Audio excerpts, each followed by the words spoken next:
Hey y'all, Rick, Fearless, Strokers Dallas, Strokers Ice House, Punctuality Garage, Fearless Services. Good morning.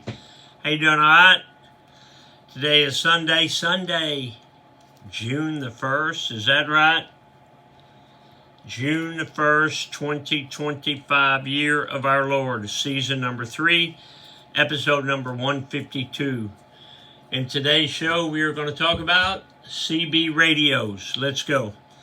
In My Life, the 365 Project, coming to you almost live from almost downtown Dallas in a powerful CHUMP studio. Today's show is brought to you by Reliable Diamond Tool. That's ready2.com, REDITOO.com. Check them out for concrete and masonry working tools.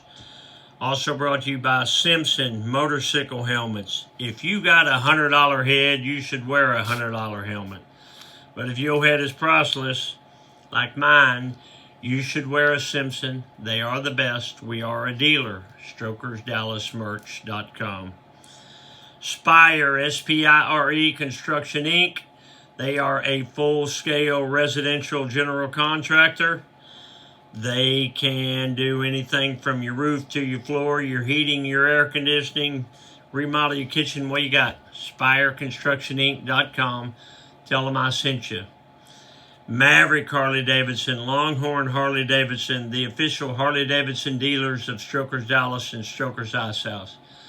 Check those fine folks out. But right now, turn off that news and let's me and you take a stroll down memory lane. Today, the Mr. Peabody Wayback Machine goes back to 1990.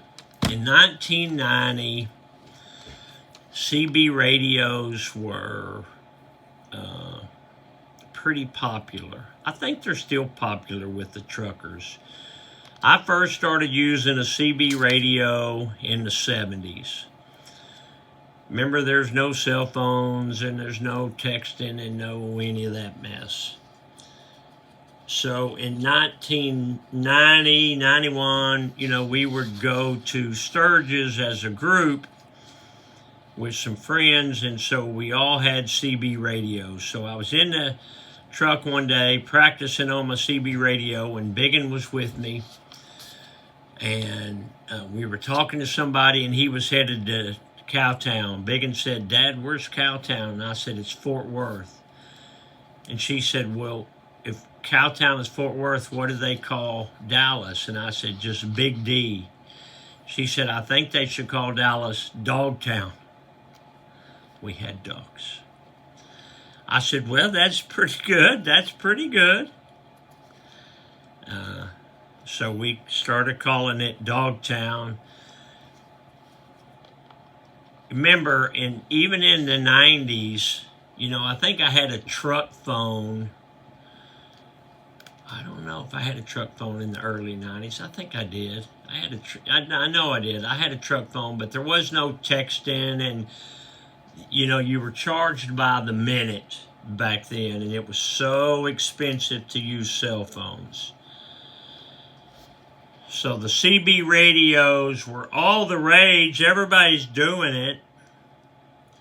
When I was looking for a handle in the 70s, I was looking through an Easy Riders magazine, and the guy had a broken leg, and all the bikers had signed it with like their nicknames, and one of them was Dirty Leg.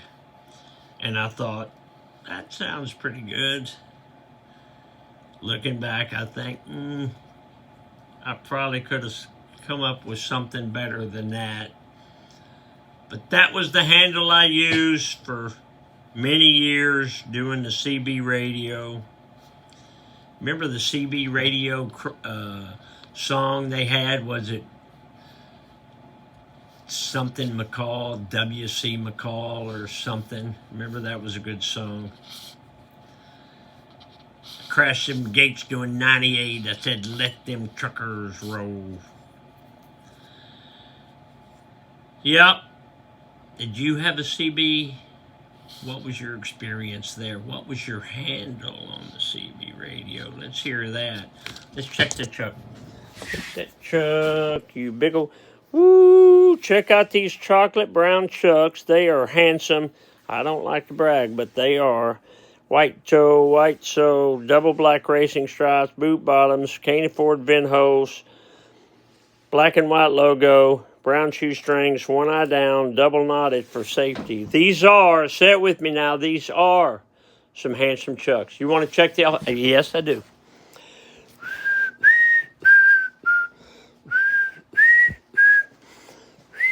Hi pal. Hi Ma, I love you. So back in the early 90s, these are my girls. That's Chelsea the Rat on the left and Lena Biggin on the right. That's about how old we were when she started calling Dallas Dogtown. Look, they're wearing Mickey Mouse slippers. Ain't they cute? They growed up to be beautiful young ladies. Although the Rat's fixing to turn 40. What does that mean for me? It means you got old. Yeah. My kids are wonderful, though. Okay. It was brought to my attention that I forgot Grandma's calendar yesterday. So let's read 2 today. What was Grandma Goldie doing 76 years ago yesterday? May 31st, 1949 was a Tuesday. Grandma wrote, I came home a while and cleaned up the house, went to town, bought Dixie a house coat, stayed tonight at the hospital. Yeah, you kind of need a nice house coat if you're in the hospital. What about 76 years ago today? What was Grandma Goldie doing? June 1st. 1949 was a Wednesday. Grandma wrote, I came home from the hospital today and I ironed. What are you going to do when you get home? I'm going to iron. I'm going to hit that ironing board heated up. Dick worked on the yard. I'd rather iron. We went to see Dixie at the hospital tonight. I didn't stay all night tonight. Poor Dixie, she's been in there 5 or 6 days.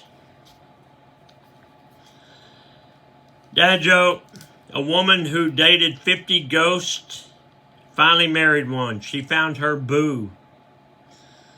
Reminds me of an old W.C. Fields joke. A woman drove me to drink and I didn't have the decency to thank her.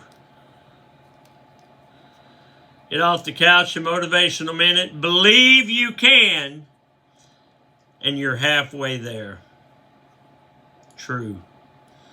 The power of the mind is pretty dang powerful. As you get older, little things become more important.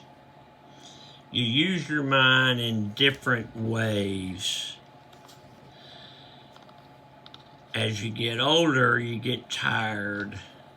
Maybe that's just me. I don't know. But you keep going and you do the best that you can.